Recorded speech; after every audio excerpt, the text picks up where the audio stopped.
¿ya? La vía intramuscular. Muy bien, esto quiero por favor que también tengan en cuenta. Son conceptos que les van a servir cuando tengan que detallar preguntas un poco en base a las alternativas. La primera curva, esta que ven aquí, la que estamos señalando, esa que está de color entre rosado y rojo, ¿ya? Tiene una particularidad si se dan cuenta, miren. No demora para llegar al pico máximo. Este es el pico máximo, ¿no? Para el verde, por ejemplo, donde llega a su máxima altura, ese es el pico máximo, luego va a tener que descender. Lo mismo en las otras vías, si se dan cuenta. Pero miren acá, ¿ya? ¿Qué diferencia pueden encontrar respecto a las demás? Ya no demora en llegar a la máxima concentración. La máxima concentración se obtiene durante o al final de la administración del fármaco, ahí está. Pero también dense cuenta de lo que va a suceder, rápidamente cae, ¿no? Y en poco tiempo, así como ha llegado rápido, en poco tiempo se va. Esta es la vía intravenosa, ¿ya? Esa es la vía intravenosa. Entonces miren, la permanencia en el organismo también es menor. Es uno de los datos que habitualmente no tenemos en cuenta. Claro, es rápida, pero también dura menos, ¿ya? Y dura menos porque, como ya está en sangre, rápidamente, desde que ingresa, empieza a metabolizarse. Ejerce su acción y también empieza a metabolizarse, porque ya está en sangre. ¿Qué pasaría cuando utilizamos la vía intramuscular? También se logra concentraciones importantes, no tan altas como la intravenosa, miren. La concentración es menor, ¿ya? Pero también todo el fármaco va a llegar. Va a demorar un poco más y también en irse va a demorar más. Entonces la duración del efecto es mayor que la intravenosa. Si habláramos del mismo fármaco, obviamente. Si habláramos de la vía subcutánea, miren, demora aún más. Y también en irse demora más. Y finalmente la vía oral va a demorar más, probablemente muchos minutos más, no es de inmediato, pero el efecto también es más duradero, ¿ya? Entonces, una situación a tener en cuenta acá es que no todo es la prontitud con la que va a empezar el efecto, sino también cuánto va a demorar su efecto. Entonces vamos a poner un caso extremo. Si tuviéramos, por ejemplo, una arritmia donde requerimos utilizar un antiarrítmico por vía intravenosa porque, bueno, no hay otra posibilidad, estaría justificado. Porque yo, ¿qué cosa requiero ahí? Prontitud, ¿no es cierto? Voy a poner otro extremo, aunque no es lo habitual. Fiebre que deseo que prontamente desaparezca. También podría usar de repente la intramuscular. Habitualmente lo hacemos, ¿no? Pero, por ejemplo, voy a tratar brucela, 6 semanas de tratamiento. ¿Voy a utilizar intravenosa todos los días? ¿Habría algún sentido? Si el resultado final del tratamiento va a ser en 6 semanas. Ahí lo que tengo que buscar es duración del efecto, ¿ya? Entonces utilizaríamos la vía oral. Entonces son detalles que hay que tener en cuenta, ¿ya? En algunas circunstancias conviene usar la vía intravenosa, en otras no tanto. No es a preferencia del usuario. Y generalmente eso está mal, ¿no? Normalmente el usuario nos pide, ¿no? No, ya no quiero yo pastillas, dame inyectable. Y como accedemos, ya, entonces, como que eso no está tan bien. Entonces, gráficamente, ¿qué cosa podríamos decir como conclusiones? Esto es concentración, ya hemos visto, y así siempre va a ser, y esto va a ser tiempo. Su nombre lo dice, ¿no? Tiempo, concentración. ¿Qué podríamos decir? La máxima concentración posible se alcanza con la vía intravenosa. Ya, ahí está. Ninguna vía va a lograr cifras tan altas de concentración como la vía intravenosa. 2. La vía más rápida en eliminarse también es la vía intravenosa. Rápido va a caer. ¿Ya? La vía intramuscular más o menos se aproxima a la intravenosa y la vía más sostenida, por eso es la vía más fisiológica, es la vía oral, ¿no? La más sostenida. Entonces, olvidándonos que es intravenosa, que es intramuscular, subcutánea, oral o lo que quieran, podríamos generalizar esto y decir algo. Miren, cuanto más rápido es la llegada a sangre, ya, el pico también es más alto. Este demora, todavía es rápido, demora un poco menos que la intravenosa, pero miren, el pico también es más o menos alto. El pico va disminuyendo cuanto más lento sea la absorción. ¿Estamos de acuerdo? ¿Ya? Cuanto más lento, cuanto más demore, ya, lo que más lenta sea la absorción, lo que va a disminuir es el pico máximo de concentración. Ya, así más o menos va a ser la cosa. Ahí podrían hacer otro concepto. Quizá alguien diga entonces, el efecto no es tan bueno porque la concentración no es tan alta. Ya vamos a hablar luego. Casi al final, por ejemplo, cuando hablamos de antibióticos, hay antibióticos que dependen de la concentración y hay antibióticos que dependen del tiempo. No es igual. Dependerá de lo que usen. Ya, pero esto no se olvide. Entonces, cuanto más lento sea la absorción, va a disminuir el pico máximo, la concentración máxima alcanzada va a disminuir, no va a ser tan alta. Es más alta cuanto más rápido llega sangre, ¿ya? Y por lo tanto la intravenosa va ahí. Aquí está más o menos lo que hemos comentado, miren, lo mismo, intravenosa, intramuscular, vía oral, y ahí está rectal al último incluso, que no está en la otra lámina, ¿ya?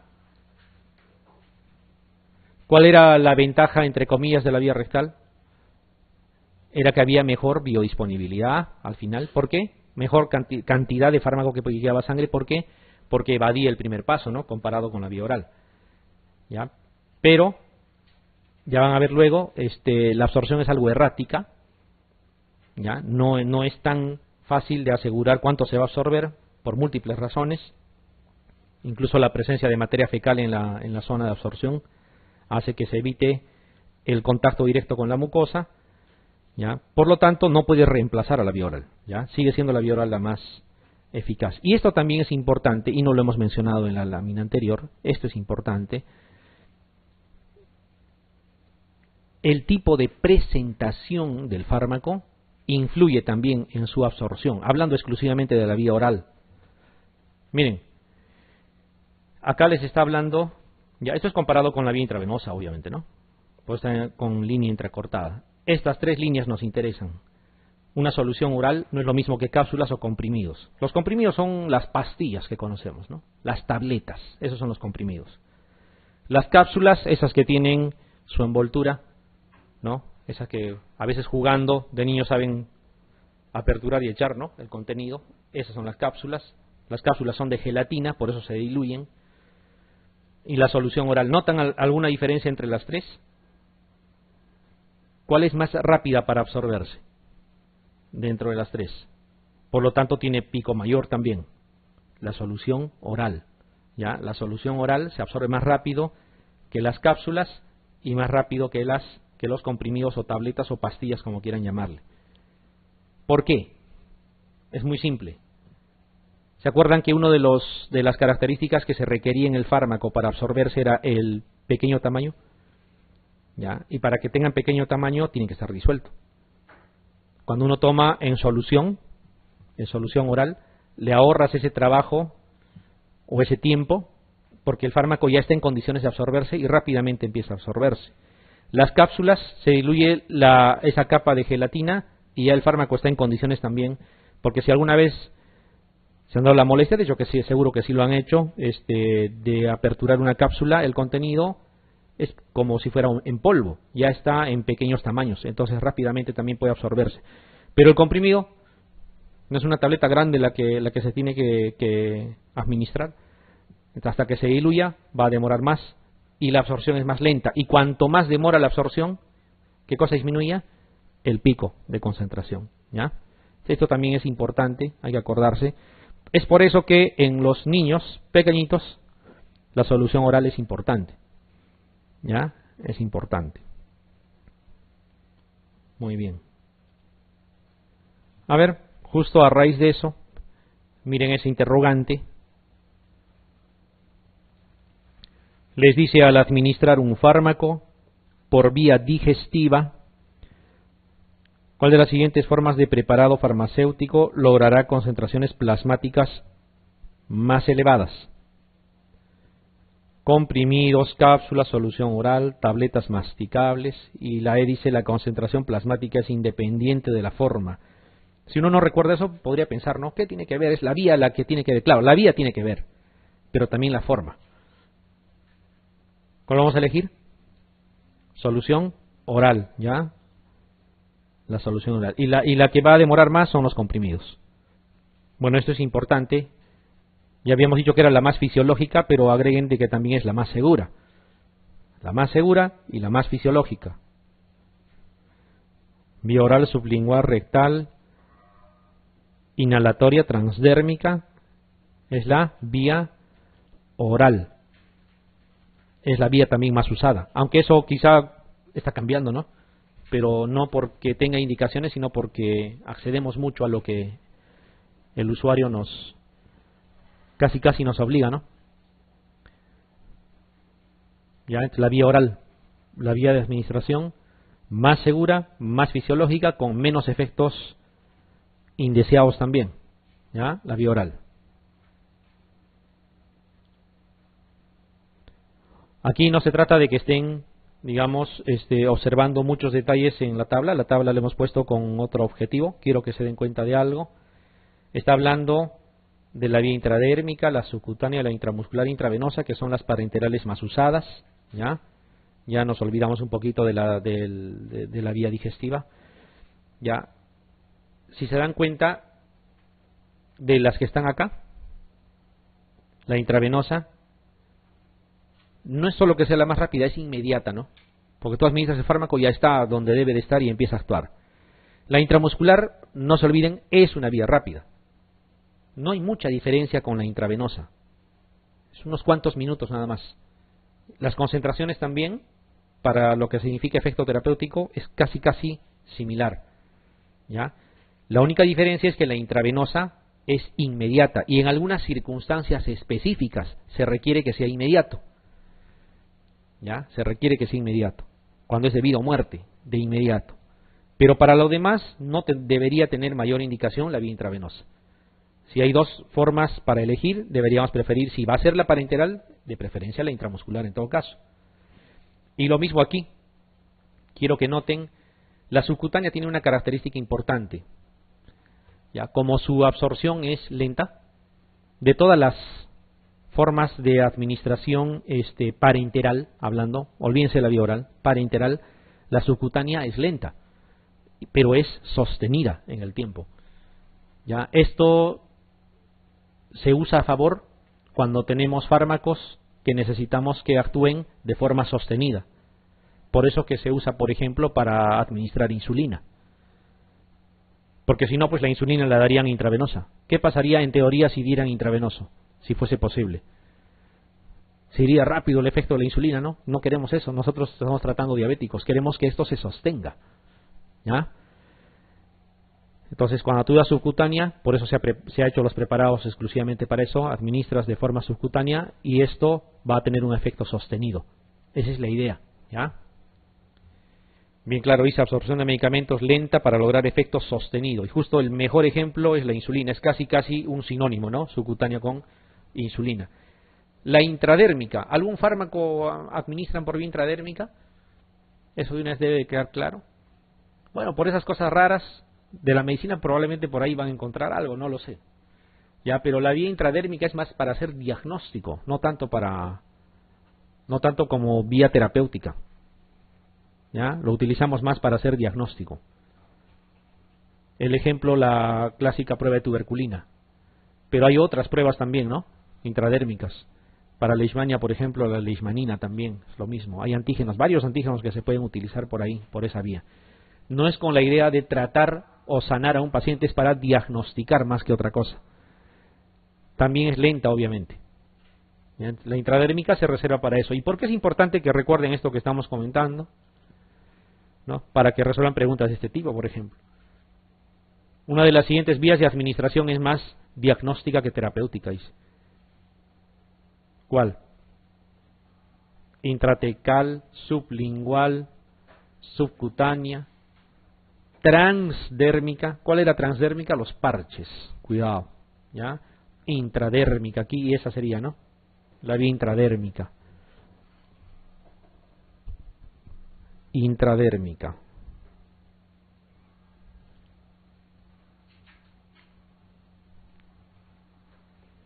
El uso de una de las siguientes vías de administración parenteral. Que olvídense de lo demás. Facilita el efecto sostenido, entre paréntesis por mayor tiempo, de los fármacos. Bien claro, lo hemos comentado. Parenteral, bueno, felizmente todas son parenterales. ¿Cuál es? La subcutánea, ¿no? Y es por eso que utilizamos, vuelvo a repetir, para fármacos que requerimos que el efecto sea permanente, en lo posible utilizamos esa vía.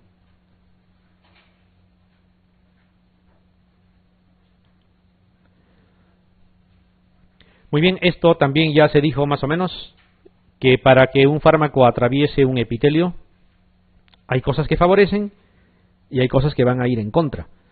Favorecen la liposolubilidad. Un fármaco liposoluble pasa rápido. Un fármaco hidrosoluble será lo contrario. No es que no va a pasar, pero va a demorar. Probablemente es mínimo lo que va a lograr atravesar. El tamaño también. ¿Ya? A menor tamaño, más fácil. Por eso la solución oral es más rápida. Por eso las cápsulas que contienen al fármaco micropulverizado es mucho más práctico también, comparado con las tabletas, por ejemplo, que todavía tienen que diluirse y esa dilución no necesariamente va a ser uniforme al 100%. Y también de esto habíamos comentado la ionización. La ionización, recuérdenlo, es el efecto que se va a producir en un fármaco cuando se expone a un medio de pH diferente. De un pH contrario, peor aún. ¿Ya? Si la naturaleza del fármaco es ácida, de preferencia en un medio ácido, y si es alcalina, de preferencia en un medio alcalino. ¿Ya? O lo más cercano a su pH, si quieren olvidarse de lo que sea alcalino y ácido. En general, lo más cercano a su pH. Cuanto más alejado esté de su pH, va a haber ese problema de ionización, y cuando se ioniza, no se absorbe bien. ¿Ya? No hay buena opción. Habíamos puesto el ejemplo de los aminoglicósidos, ¿no? Que no hay preparados por vía oral efectivos, porque obviamente no es, por su naturaleza, la ionización iría en contra. Una buena forma de acordarse también es no usar, por ejemplo, los mismos aminoglicósidos cuando tratamos abscesos, a pesar que estoy seguro que sí han visto que usan aminoglicósidos en abscesos. Hay una terapia casi empírica, ¿no? Dicen absceso, dale clindamicina más amica, y así lo dejan. El problema es que el absceso tiene pH ácido. El aminoglicósido es contrario, se va a ionizar, no va a servir de nada. Está demostrado que en los abscesos no sirven. Ya es casi por costumbre que se administran. Y es más, podríamos, cuando hablemos de antibióticos se van a dar cuenta, la clindamicina tampoco debería, en un absceso así propiamente dicho, no es buena opción. Para anaerobios sí, pero no en absceso. La anaerobiosis es un factor en contra. Habrá momento para hablar de eso. Acuérdense de liposoluble, pequeño y poco ionizado. Las características que van a favorecer va a ser mucho más fácil que pueda absorberse. Uno de los siguientes factores dificulta el paso de los fármacos a través de epitelios. Liposolubilidad, no les dice mayor o menor, pero se sobreentiende, se dice liposolubilidad, es que el fármaco sea liposoluble. ¿Eso va en contra o va a favor? Va a favor, ¿no es cierto? Bajo peso molecular también va a favor. Cuanto más pequeño sea, mejor. Ionización, eso sí va en contra. Poca unión a proteínas plasmáticas no tiene nada que ver. Las proteínas o la unión a proteínas plasmáticas es después de la absorción, cuando ya está en la sangre. Entonces no tiene nada que ver. Pequeño tamaño de las partículas es muy similar a decir bajo peso molecular. La respuesta es ionización. ¿Ya? Cuanto más ionizado está un fármaco, menos posibilidades de que pueda pasar los epitelios, pueda absorberse. Muy bien. Seguimos con la vía digestiva, específicamente la vía oral. Aquí está lo que habíamos comentado. El proceso de absorción es obvio, que es cuando llega al intestino, se absorbe, pero la anatomía justamente de, digamos, los vasos por donde van a absorberse antes de llegar a la circulación, que es el objetivo final, es la circulación venosa, ¿Ya? Para que esto suceda, necesariamente van a pasar por el sistema porta y van a llegar al hígado. Y habíamos dicho, el hígado no te deja pasar gratis. ¿Quieres pasar? Perfecto, pero te metabolizo. ¿Ya? Así más o menos es la cosa. Entonces, el objetivo de este fármaco que está siendo absorbido por aquí no es pasar por el hígado, el objetivo es llegar a sangre. Ese es el objetivo. Por situaciones de anatomía es que necesariamente tiene que pasar por el hígado, no es por otra cosa. Si pudiera evitarlo sería mejor. Entonces, al pasar por el hígado, el 100% del fármaco que se está absorbiendo se metaboliza, una parte. Felizmente no todo, se metaboliza. Por lo tanto, al metabolizarse, lo que va a llegar a sangre ya no es el 100%, es una fracción. Entonces, a la sangre llega de forma inalterada un cierto porcentaje de lo que se administró. Ese es el concepto de biodisponibilidad, porque eso preguntan a cada rato también. La fracción biodisponible o biodisponibilidad también. Porcentaje de fármaco que llega a circulación de forma inalterada. Así tiene que ser, de forma inalterada, porque al final va a llegar pero ya metabolizado. ¿Ya? Porcentaje de fármaco que llega a circulación de forma inalterada. Muy bien. Hay un primer metabolismo entonces. ¿Por qué decimos primer metabolismo? Porque después que ha llegado a sangre, venciendo todo esto, ha llegado a sangre, se ha distribuido, ha llegado al sitio de acción, ha logrado su cometido, su efecto terapéutico, hay que eliminarlo al fármaco. Para eliminarlo, regresa, se vuelve a metabolizar, ya ahí sufre una biotransformación y luego se elimina. Entonces, ¿qué significa? Que va a volver al hígado necesariamente. Hay algunas excepciones que ya habrá que ir mencionando también. Entonces, como hay una primera vez que pasa por el hígado y una segunda, la mayoría de las veces, por eso se llama primer paso a esto. ¿Ya? Primer paso. ¿Qué hace el primer paso? Metaboliza al fármaco antes de su llegada a circulación. ¿Ya? Así más o menos es. Primer paso. Y aquí también aparece otro concepto, que es del sistema de enzimas del citocromo P450. Este sistema de enzimas metabolizan a los fármacos y a otras sustancias también, ya, pero en lo que estamos comentando nos interesan los fármacos. Entonces, el citocromo P450 no es una enzima, es un conjunto de enzimas. Son muchas enzimas. Es casi imposible memorizarse las enzimas. Y cada enzima tiene un grupo de fármacos a los cuales metaboliza. Habrá algunos que metabolizan benzodiazepinas, otros que metabolizan ciertos anticonvulsivantes, otros que metabolizan a un grupo de antibióticos, otros a otro grupo, etcétera, etcétera. ¿Ya? Entonces, si actúa con mucha potencia el citocromo P450, los fármacos se van a metabolizar más rápido. ¿Ya? Y si actúa con poca potencia, los fármacos se van a metabolizar más lento. Si deja de funcionar el citocromo P450, los fármacos que tienen que metabolizarse no se van a metabolizar. ¿Qué pasaría si un fármaco no se metaboliza? ¿Qué empezaría a producirse como efecto en el organismo? Toxicidad, ¿no es cierto? Claro, porque tiene que eliminarse. ¿Ya? Entonces, ¿por qué les hago este comentario? Porque seguramente también han leído, hay sustancias que estimulan a este citocromo y se llaman inductores del citocromo P450, y hay otras sustancias más bien que le inhiben. Entonces, las sustancias que la van a estimular, ¿ya?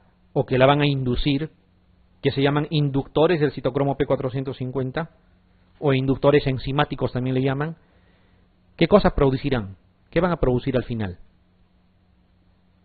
Si actúa con mucha potencia, resultado que lo están induciendo, van a hacer que los fármacos que se administren rapidito se metabolicen. Por lo tanto, no vamos a tener efecto terapéutico. Un ejemplo de un potente inductor de este sistema de enzimas es la rifampicina. Preguntan sobre eso. A veces así nada más. Es un inductor del citocromo P450, respuesta a rifampicina. Ya, por eso la rifampicina cuando se usa hay que tener cuidado. Ya, hay que tener cuidado. Porque va a hacer que el resto de fármacos se metabolicen muy rápido. Les pongo un ejemplo. Y los efectos finales es un problema. Por eso les pongo un ejemplo. ¿Qué pasa si una mujer, por ejemplo, con actividad sexual, digamos, permanente, con pareja estable y todo lo demás, que por el momento no desea tener familia, está tomando anticonceptivos orales? Y por algún motivo toma rifampicina o cualquier otro inductor enzimático. ¿Qué podría pasar? Esos anticonceptivos orales se van a metabolizar más de la cuenta. Por lo tanto, no van a tener el efecto que deberían de tener. Y eso va a terminar en un embarazo no deseado. Ese es un ejemplo claro. Otro, una persona está tomando anticonvulsivantes porque tiene por ahí de repente el problema de una epilepsia ya así asentada, entonces está tomando y debe de seguir tomando, y cuando toma su medicación le va bien. Pero también consume algún inductor de este sistema de enzimas. ¿Qué va a pasar? Se va a metabolizar rápido ese anticonvulsivante y es como que no estaría tomando. ¿Qué va a pasar? Va a terminar convulsionando. Ya, entonces las interacciones es otra de las cosas que hay que tener muy en cuenta. ¿Ya? Hay que saber por lo menos cuáles son los fármacos inductores más importantes. También hay inhibidores, ¿ah? También hay inhibidores. Y el inhibidor hace lo contrario. Podríamos poner un ejemplo. Una persona está tomando warfarina, digamos, porque tiene que anticoagular, porque de repente es portador de una prótesis valvular y entonces está recibiendo anticoagulación con warfarina. ¿Qué pasa si toma un inhibidor? La warfarina no se metaboliza, se acumula, ¿y qué va a pasar? Más bien va a irse a la hemorragia en lugar de, ¿no? Entonces, tanto los inductores como los inhibidores hay que recordarlos bien. Puede traernos problemas. No son muchos, felizmente, ya, y hay situaciones que no tienen nada que ver con fármacos y que son inductores del citocromo P450. Ejemplo, el consumo de alcohol actúa como inductor del citocromo P450. Por ejemplo, el tabaquismo. Cuán importante es a veces preguntar o tener en cuenta, porque obviamente ya lo preguntaron en una evaluación, tener en cuenta si consume, si es fumador. Un fumador pesado seguramente va a inducir permanentemente al citocromo P450. Hay que tener cuidado cuando uno administra fármacos. Bueno, entonces más o menos esto es el primer paso. ¿Qué cosa es la biodisponibilidad? Para ya sentar así lo que nos interesa. La biodisponibilidad es la fracción de fármaco o el porcentaje de fármaco que va a llegar a circulación de forma inalterada. Ya sabemos que es poco probable que sea el 100%, porque una parte se va a metabolizar aquí, porque después de absorberse por el sistema porta llega al hígado, el hígado lo metaboliza y una parte nada más llega aquí. Lógicamente, la mayoría de las veces llega un porcentaje que es suficiente para tener el efecto terapéutico deseado, ¿ya? Porque el primer paso siempre se va a dar ahí. Eso es más o menos lo que habíamos comentado anteriormente. Ese primer paso que hemos visto en la lámina anterior, esto es por vía oral, obvio, porque está hablando de intestino. Esto no se da en intravenoso, intramuscular y en todo lo demás. ¿Ya? Por eso es que también han visto que más concentración hay en las vías parenterales. Es otro de los factores que se suma.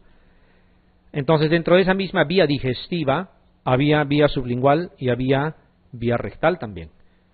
En la vía rectal, justo lo que habíamos comentado, las hemorroidales superiores y medias ya tienden a ir, ahí está por el sistema porta, ¿no? Y hacen lo mismo. Pero parte de estas medias y mejor aún las inferiores necesariamente van a ir por vena ilíaca. ¿Qué va a pasar? Un fármaco administrado por vía rectal que se absorba aquí. Una parte necesariamente tendrá que ir por el sistema porta y se metabolizará, pero hay una fracción importante que va a evadir este primer paso y se va a ir directamente a circulación. Entonces, la vía rectal evade parcialmente el primer paso dentro de la vía digestiva. La vía oral no la evade. La vía rectal parcialmente sí la puede evadir, justamente por esa situación. ¿Ya? Hacia dónde van a irse los plexos venosos que van a servir para absorber. Y la vía sublingual es mucho más interesante porque esos plexos venosos sublinguales, ¿no?, van a hacer que se absorba en esta zona, ¿ya? Y vía yugular interna se van a ir a dónde? Prácticamente directamente van a ir a circulación, ¿no? Yugular interna, parte de la subclavia, vena cava superior y ya están en circulación. Entonces la vía sublingual no tiene nada que ver con el primer paso. Ahí sí no va a haber metabolismo, ya, en absoluto. Entonces si hay una vía que evita al 100% el primer paso, ya, de la vía digestiva, es la vía sublingual, ya, la vía sublingual. Y al evitar ese primer paso también es una vía que más o menos es rápida, ya, más o menos es rápida. Por eso es que algunos fármacos se sugieren utilizar por esta vía en situaciones de emergencia, por ejemplo, ya, como los vasodilatadores, por ejemplo, a veces los antihipertensivos también. Definitivamente se absorben más rápido. Ahora, que tengan o no el efecto deseado, eso es otra cosa, porque hay estudios que te demuestran que por vía sublingual o por vía oral el antihipertensivo, por ejemplo, es similar, ¿ya? Pero en el caso de vasodilatadores, eso sí, ya hay que acordarse las tres: la vía oral, primer paso necesariamente; la vía rectal la evade parcialmente; y la vía sublingual al 100%, se olvida el primer paso. Todas son vías digestivas. Bueno, dice: los fármacos administrados por vía oral sufren un metabolismo parcial antes de llegar a circulación, conocido como el primer paso. Este proceso se lleva a cabo principalmente, está clarito que es en el hígado, principalmente, y si dice principalmente significará que hay otros sitios también. Entonces valga la pregunta para aclarar algo más. A nivel del mismo intestino ya empieza el primer paso, ¿ya? Dependiendo cuál sea el fármaco, ya muchas veces el intestino ya empieza a metabolizar, el mismo intestino. Ya eso hay que tener en cuenta. Por eso dice principalmente. Principalmente, claro, es a nivel hepático.